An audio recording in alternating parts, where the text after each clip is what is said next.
Welcome to the Earning Freedom Podcast and Success After Prison Podcast. I am Michael Santos with michaelsantos.com and prisonprofessor.com. Really excited to continue my reading of this book, Success After Prison, How I Built Assets Worth $1 Million Within 2 Years of Release from 26 Years Inside, and How You Can Succeed Too. Now, initially, I wrote the initial title, and I know it's a cumbersome title, but when I initially wrote the title, it was How I Built Assets Worth $1 Million Within 2 Years of Release from 26 Years Inside, and How You Can Too. The problem with that title, as I thought a little bit more about it, is it's implied that you had to serve 26 years in prison in order to come back and make your first $1 million. And, although that's okay, and if you're in prison, you can do it, but I think a lot of people would rather not serve 26 years in prison.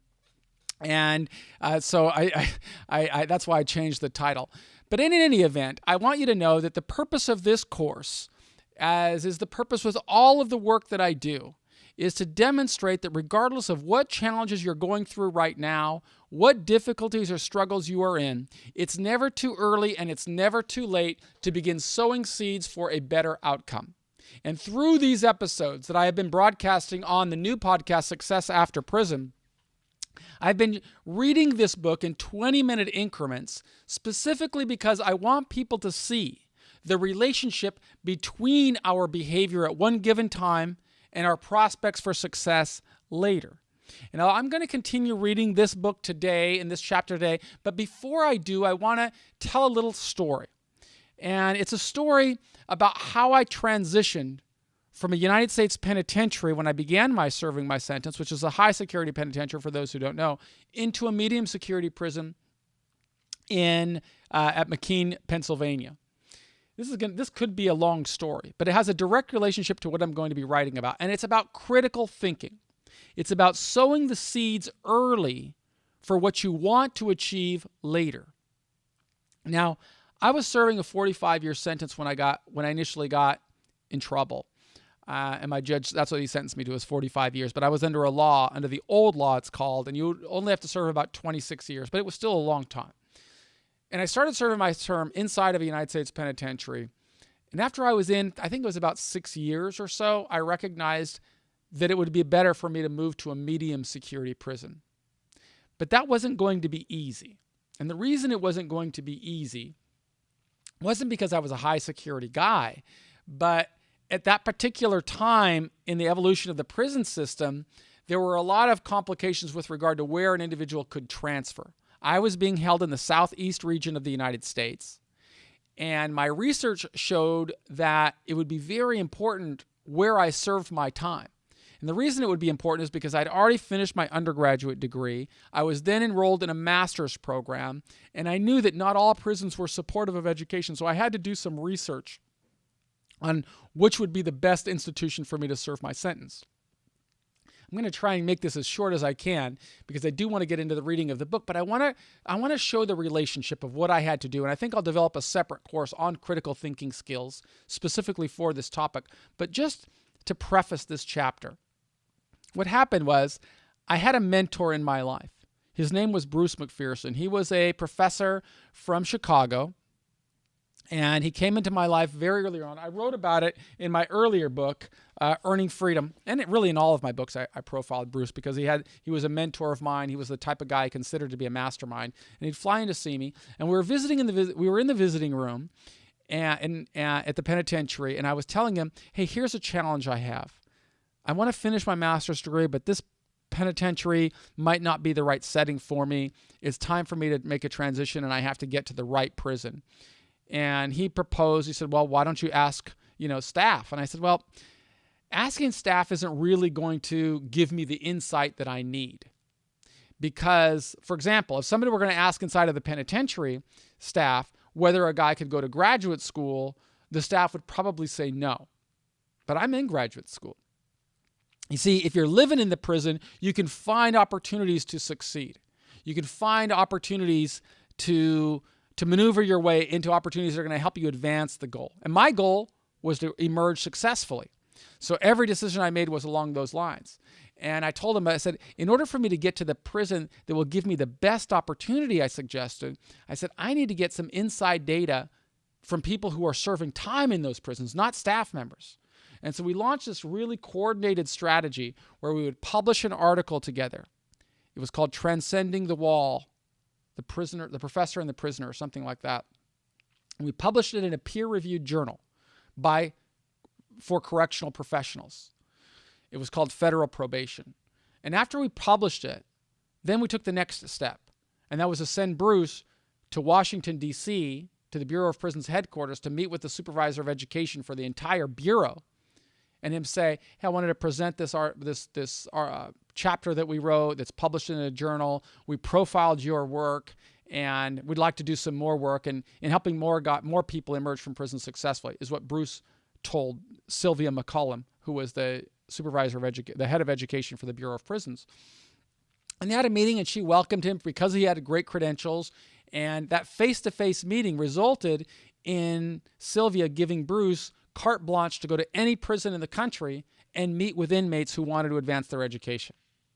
And so I sent him to the prison where I thought would be the best place.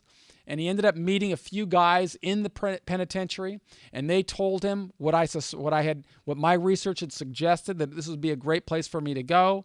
And then he reported that back to me. Then I launched the next strategy and reached out to one of my other mentors, who was Norval Morris, one of the leading penologists in the United States, who'd been supportive of me. And I asked for his help to make sure I got to the right prison. And he called a regional director whom he knew personally because they served together on the National Institute of Corrections, and told him about me. And that lobbying resulted in the next week me getting to the place I wanted to go. And again, I'll write a whole course just on that I'll feature later. But I just wanted to show those seeds. That how did all that happen? Well, before I could get one professor to validate me, I had to educate myself. Before I could educate myself, I had to find universities to accept me. Before I could find universities to accept me, I had to coordinate mentors who would finance my education. So all these little steps resulted in me achieving the end that I wanted. And that's what you have to be thinking right now. If you want to break through struggle, think about what steps you can take right now that aren't going to deliver the success that you want tomorrow.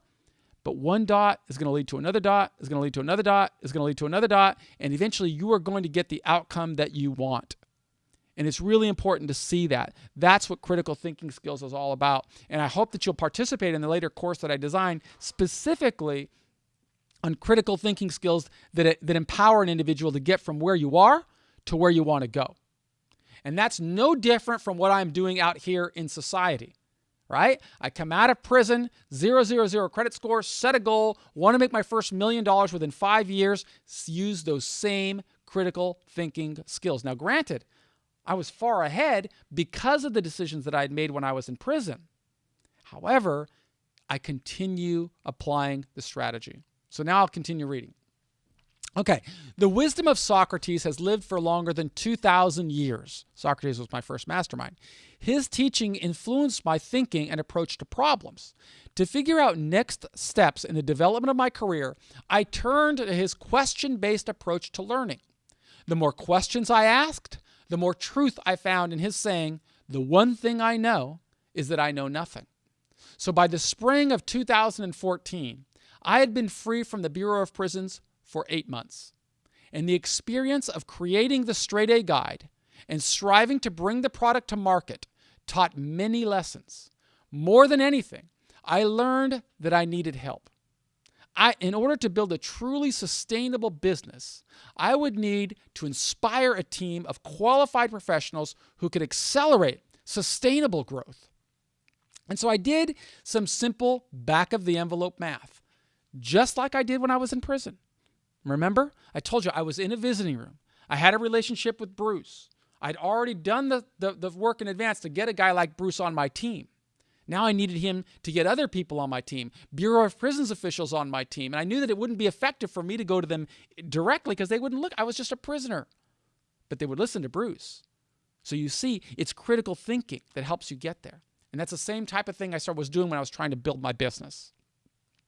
So in my back-of-the-envelope math, I just said, well, I got to attract candidates to become a member of my team who could help me execute a plan. And in order to do that, it would require sufficient capital. I couldn't ask people to come work with me if I couldn't compensate them. So to start the organization that I envisioned building, I would have to pay livable wages to people out here. So I figured I would need at least $300,000 a year to build a team of 5 people who would have the appropriate skills. $300,000. That's not that much money. But if you apply it in terms of, say, $60,000 a year for 5 people, that's $300,000. That's one way to look at it. Well, in addition to those resources, I need resources to pay for office space and equipment. I need resources to pay for travel, for marketing, for advertising, for web development. But then we need resources also to fund an independent research project that would evaluate the effectiveness of these types of programs and courses that I wanted to create. So all of it was a completely deliberate planning stage. And that's what you should be thinking about today. What type of deliberate planning are you making to position yourself for the success that you are determined to achieve?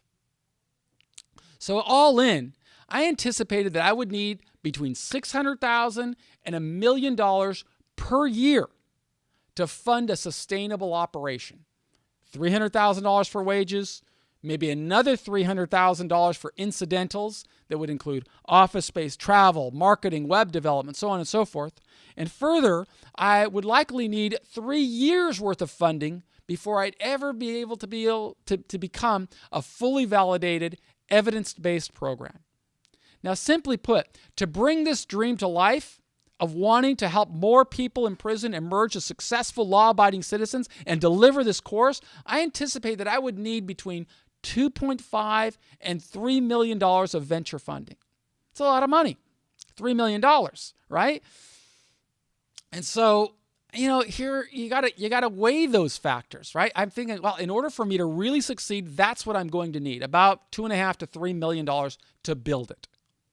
Now, as a convicted felon who had only recently been released from 26 years in prison, I anticipated the significant challenges I would face if I were to go out into the marketplace and try and raise $3 million. So you got to evaluate strengths and weaknesses all the time. Raising funding of some sort was going to be necessary without a doubt. And if I were going to succeed in building a business, I would absolutely have to get a sufficient amount of capital. I couldn't work for free, and I couldn't expect anyone to join my team if I envisioned that I couldn't be able to afford to pay them a livable wage. So working to change the world would be great, but people needed to eat too. So you got to take all these strengths and weaknesses. What are the challenges? What are the obstacles? How am I going to navigate my way through? That's what critical thinking is all about.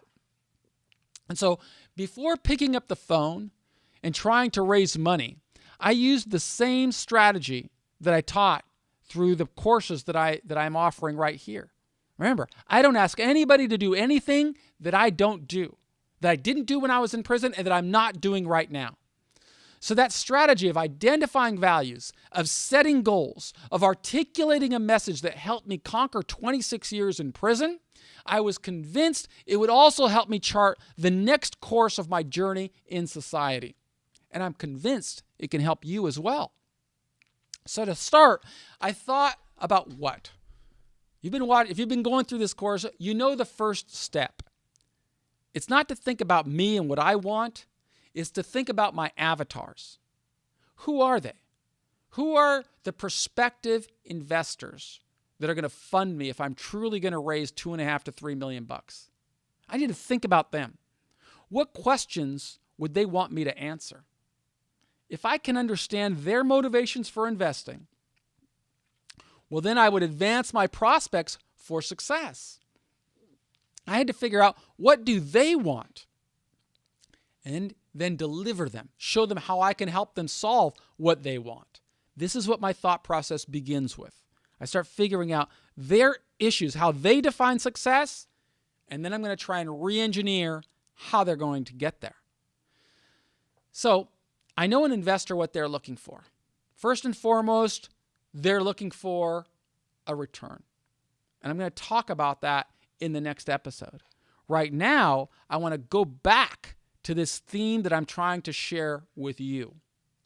Because you may, if you're listening to this program, if you are in this program, there's a good chance that you're exactly where I was 20 years ago. in struggle, living in a challenging circumstance. What year is this? I'm filming this, just so you know, on January the 20th, 2007. What year is this? 2016.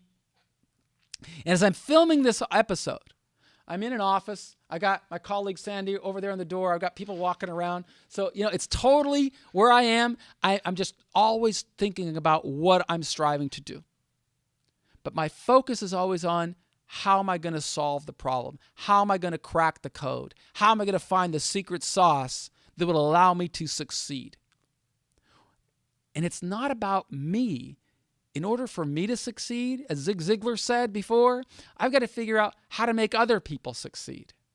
That's what I want you thinking about right now. Who are the avatars that you want to persuade to believe in you? What will they expect from you? If you can figure out what it is they want, you can truly make progress toward advancing your own eligibility for success. See, every day you should be thinking about what success is going to look like for you on the other end of this journey. And then think about how you're going to get there, step by step by step by step, anticipating the problems, anticipating the challenges. Don't cry about them. Don't complain about them. Don't say it's too hard and there's no programs available and there's no rehabilitation and nobody cares and it doesn't matter what happens outside. No, that's the crab in the bucket mentality that I described earlier. No, you've got to have the mentality that says it's hard, but I'm going to succeed anyway because I'm a man, because I'm an individual who is determined to make it happen. I don't want to be like these 70% of the people who emerge from prison and can't get any traction and can't make their way. And that's a fact. 70% of the people who emerge from correctional institutions fail. And not only do they fail, their children fail. So if you want to change that outcome in your life, don't be an ostrich. Don't put your head in the sand. There's a story of the ostrich. The ostriches in Africa, they say that, nobody knows the reality, but here's the story. Ostriches are prey, and there are predators, lions, and, wildebeests, and rhinoceroses, and so on. And the ostrich is prey. So when the ostrich faces a challenge, such as a team of wildebeests coming after it, or a team of lions, a den of lions chasing it, the ostrich buries its head in the sand, and it thinks because it can't see the lions, maybe the lions can't see it. Well, if you're living in struggle, if you're in a prison, don't bury your head in the sand and think it's going to be easy when you come out. You instead take the opposite approach.